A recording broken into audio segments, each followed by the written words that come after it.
there's no place like it in the world. The Kutupalong camp in Bangladesh hosts nearly 1 million Rohingya refugees, driven out of Myanmar by fear and unimaginable violence.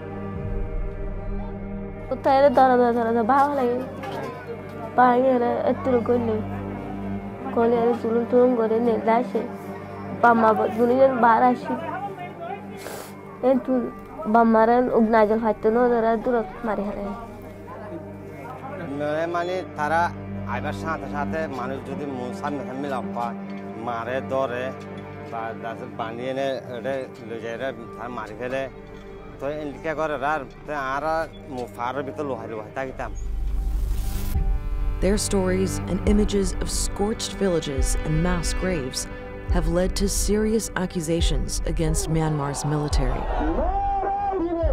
Powerful forces in the Burmese government have denied the ethnic cleansing in Rakhine State.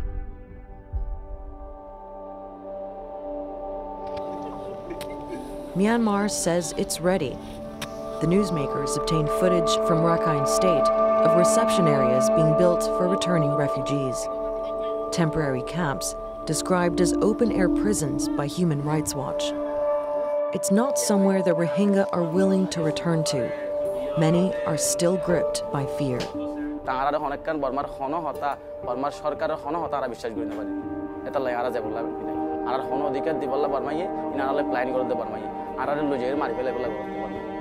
In the past, repatriations of the Rohingya from Bangladesh have been far from voluntary. After the first major influx of Rohingya in 1978, the Bangladeshi government ordered the return of more than 180,000 refugees back to Myanmar. Those who didn't cooperate had food rations taken away. Around 10,000 refugees reportedly died from malnutrition. After another wave of Rohingya migration in the early 90s, Bangladesh was once again accused of forcing returns. Only 10% of refugees had volunteered. Years later, the UNHCR also came under fire for its role in overseeing the mass repatriation programs. An independent report from 2011 said the UNHCR explained away reports of protection abuses, including accounts of beating and extortions. Agency employees also said pressure from headquarters to go ahead with repatriation was enormous. There was a very clear signal: the refugees had to go. 20 years on, Bangladesh is trying to restart the process. So far, around 8,000 names have been collected.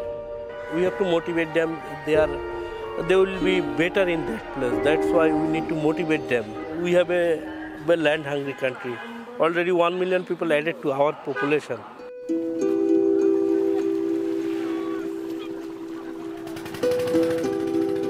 Bangladesh says it can't cope and is trying to stop more refugees from reaching its shores.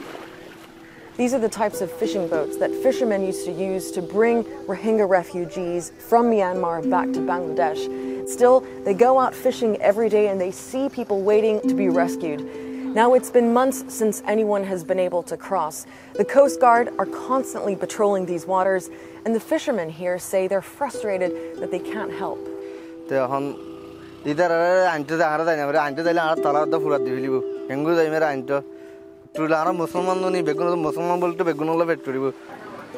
But the Rohingya are still finding ways to escape.